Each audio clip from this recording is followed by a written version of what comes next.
The music and arts industries rely heavily on a casual workforce, so with scores of cancelled events and festivals right around the country, many workers have no money coming in and, worse, no idea when their next shift might be. So we're joined in the studio now by ABC Music correspondent Zan Rowe, and not in the studio, Patrick Donovan, CEO of Music Victoria.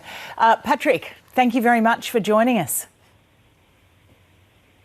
Are you there? Maybe not. Hello, Michael. Oh, yeah. Good-o. Yes, hello. Oh, great. Hi, Patrick. Good to have you there. And Zan, thanks very much. We'll start with you. It's just been shocking. It's one after another, isn't it? Yeah. Not just music, but right across the board. Absolutely. And of course, the music industry is just not about musicians. It's about all the people as a part of the industry, the roadies, the sound engineers, the people at venues. Obviously, coronavirus is affecting everybody worldwide, but with huge festival cancellations like Bluesfest and Groove in the Moo, postponements like Splendour in the Grass, the industry is really worried about what this could mean for the next year or so. And also an industry that don't have things like sick leave, like entitlements. They are often living gig to gig in any sort of normal week. There has been a number of responses. There's a website called I Lost My Gig, which has been set up, really capturing what's happening to all those managers, booking agents, sound engineers, production crew, and of course, musicians.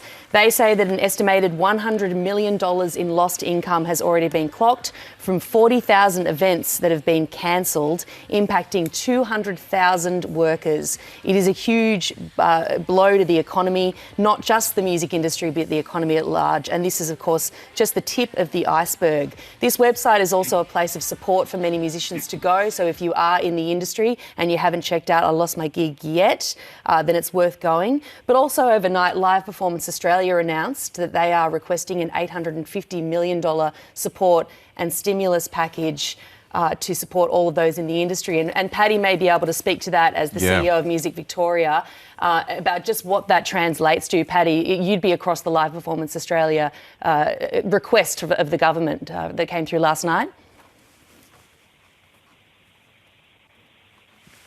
Yes, and the industry met with the Arts Minister, Minister Fletcher, yesterday and outlined the impact on the live music sector. Obviously, a number of sectors have been impacted, but not too many sectors have gone from 100% to zero income. It's completely shut down. So, as Dan suggested, the whole ecosystem has really been damaged. So we're looking at artists needing to be able to access New Start, and we're looking at small business stimulus for a lot of the small venues.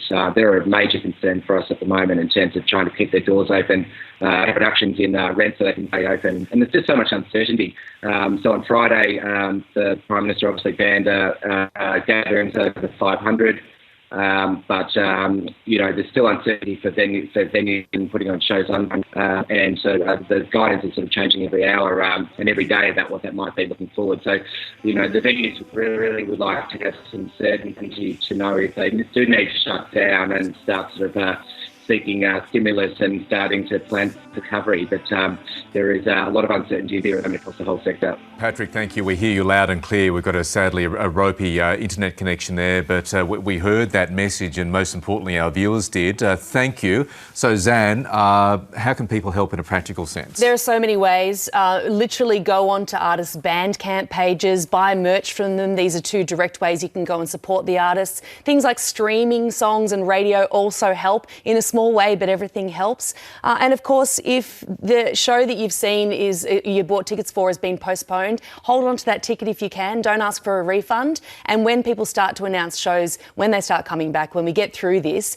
then buy those tickets early, show the artists that you're going to support them and go out. But yeah, in the immediate future, if you were planning on seeing a band or buying some merch at a show, those two things aren't going to happen. Get online and do what you can to support artists in a very real way, because they really need it right now. And I love how some of the big name artists have been giving back, even if it's been from their own homes. Absolutely. I mean, these are artists that are probably going to be okay, people like Keith Urban and also Chris Martin from Coldplay, but connecting with their fans at home who are self-isolating. They put on some really cute shows yesterday via their Instagram stories.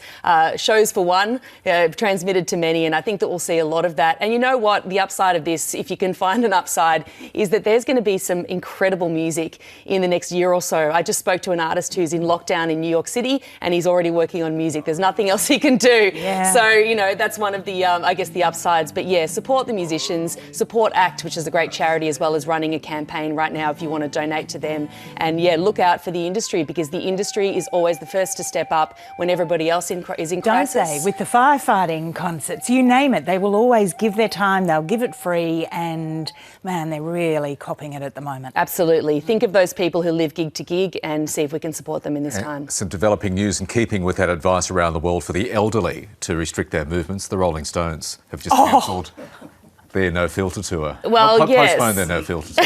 I'm glad to hear it. They're not young. Although Keith Richards, he's never going to die, No, right? he will outlive all of us. He's fine. All of I us. saw Mick Jagger not so long ago, and let me tell you, he moves like a young man. Yeah. He does indeed. They're fine. Yeah. Good stuff, Sam. Thanks for coming. Thanks, guys. Thank you.